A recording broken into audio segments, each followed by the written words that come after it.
Assalamualaikum warahmatullahi wabarakatuh dan salam sejahtera. Yang berbahagia Profesor Dr. Haji Sayuti bin Abdul Ghani, pensyarah bagi kos Penghayatan Etika dan Peradaban bagi kumpulan 1 FSTPA. Kami daripada kumpulan 3 akan membincangkan isu tentang pencemaran air yang berlaku di negara kita. Terlebih dahulu saya memperkenalkan ahli kumpulan 3 yang terdiri daripada 5 orang. Panel pertama ialah pegawai kedai COKG. Panel kedua ialah Muhammad Syahmi. Panel ketiga ialah Muhammad Huzaifah. Panel keempat ialah Muhammad Arifiki. Dan saya, Muhammad Ali Syahmi, sebagai moderator bagi kumpulan ini. Sebelum pergi dengan lebih lanjut, saya akan memberikan sedikit penerangan tentang isu kita pada hari ini, iaitu isu pencemaran air.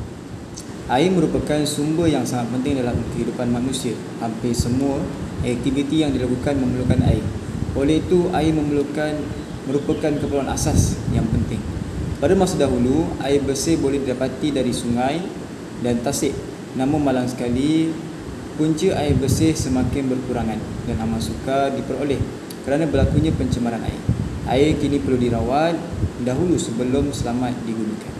Jadi tanpa melengahkan masa, kita terus kepada panel kita yang pertama untuk memberikan sedikit penerangan tentang kepentingan air di negara kita. Salam sejahtera, saya KJ. Hari ini saya akan membentangkan kepentingan air. Air ialah sangat penting dalam kehidupan kita. Kita memerlukan air untuk mandi pada setiap hari. Badan kita akan menjadi bersih dan selesa selepas mandi. Dan seterusnya, air juga penting kepada kegunaan harian seperti membantu kita boleh mencuci pakaian, masak, minum dan sebagainya. Macam kita tahu, tanpa air, tak kisahlah manusia ke, haiwan ke atau tumbuhan ke, akan mati atau layu kerana kita semua perlukan air untuk hidup. Selain itu, kita katakan kenapa air amat penting kepada manusia kerana macam kita tahu, tanpa kehadiran air dalam badan kita, kita akan rasa letih, lesu dan ia akan mengkesannya kita akan rasa penat atau payah melakukan aktiviti harian dalam kehidupan kita. Seterusnya, kepentingan ialah ia dapat membantu kita meningkatkan taraf kehidupan kita yang sihat dan sejahtera. Dan air juga dapat membantu kita mengelakkan diri daripada sekarang kotoran, pencemaran dan penyakit. Dengan ini, kita dapat mengamalkan gaya hidup yang sihat. Bukan itu saja, air ini penting dikatakan kerana kita menggunakan air untuk menyiram tanaman supaya tanaman kita dapat subur dengan kelihatan yang segar. Dan air ini juga merupakan tempat tinggal bagi hidupan akuatik. Sebagai contoh macam ikan, hidupan laut lah senang cerita. So, kepentingan air ialah dia juga merupakan membantu kita dalam infrastruktur untuk sebagai pengangkutan. Sebagai contoh, pengangkutan air adalah seperti kapal, feri, perahu dan sampan.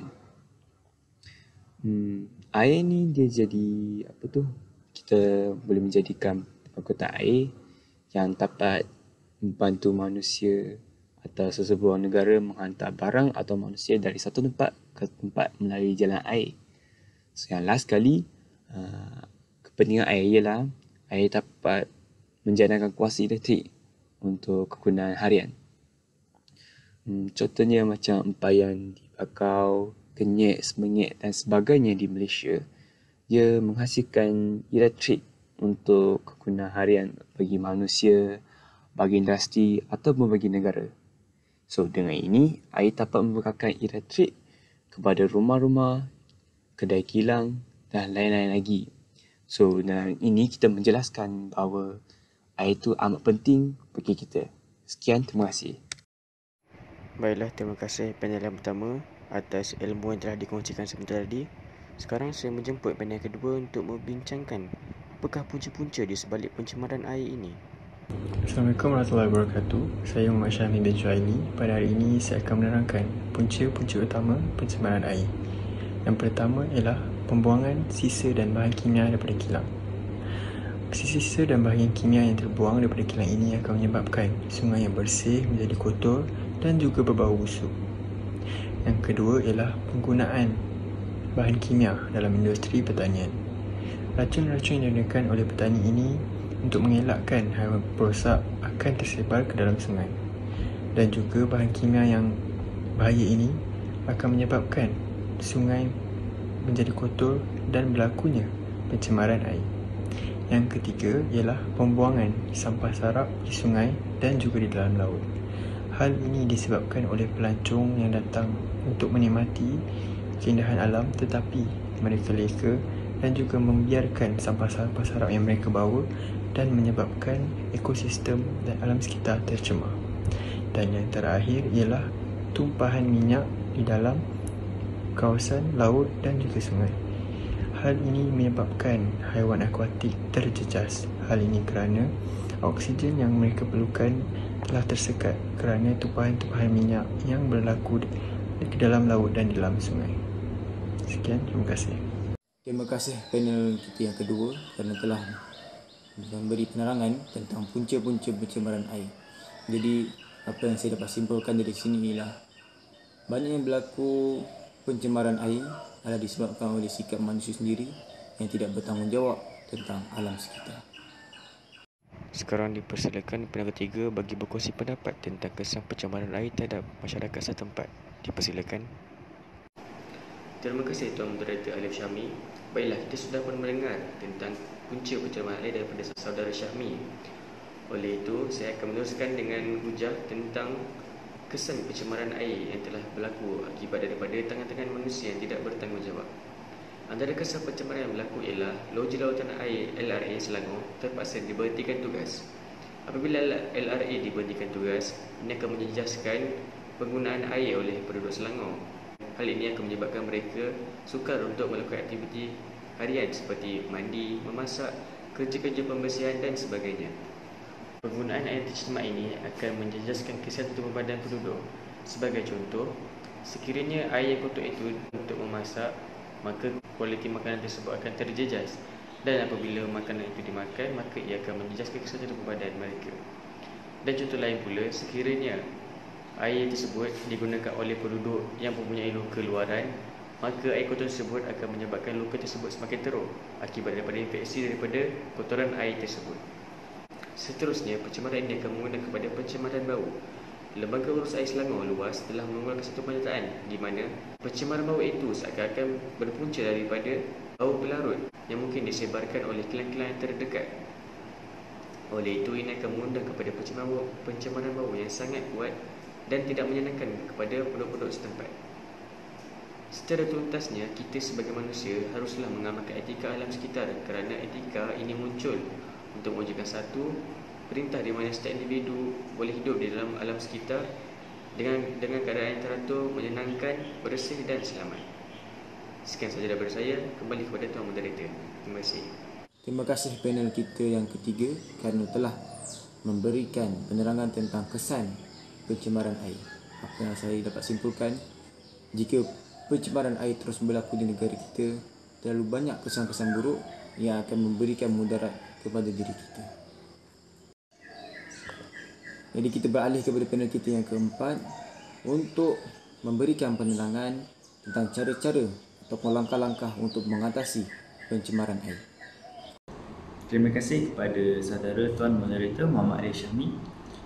Bagi menjawab soalan daripada Tuan Moderator tadi, terdapat pelbagai langkah yang boleh diambil oleh semua pihak bagi mengatasi masalah pencemaran air di Selangor.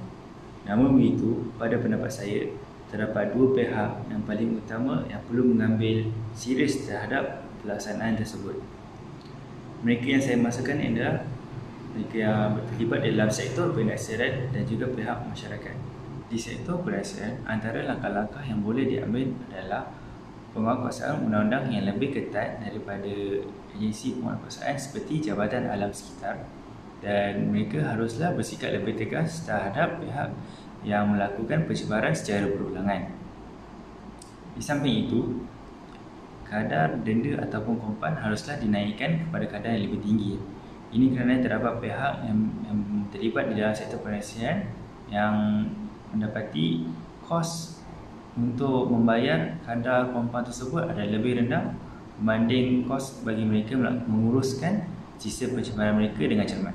Usaha-usaha ini akan membuatkan mereka yang berada di sektor perniagaan lebih berhati-hati dalam menguruskan sisa pencemaran mereka, dan secara tidak langsung akan mengurangkan pencemaran air di Selangor secara drastik. Langkah-langkah bagi pihak masyarakat pula adalah melaksanakan kempen alam sekitar di sekolah-sekolah bagi memupukkan semangat ataupun perasaan cinta terhadap alam sekitar pada usia yang awal. Ini kerana sekolah adalah merupakan platform terbaik bagi mendidik anak-anak muda dan membina etika alam sekitar pada usia yang awal. Selain itu, kita juga boleh perbanyakkan iklan melalui saluran media utama seperti radio dan televisyen bagi meningkatkan lagi kesedaran kepada ahli masyarakat tentang kepentingan bagi menjaga alam sekitar kita.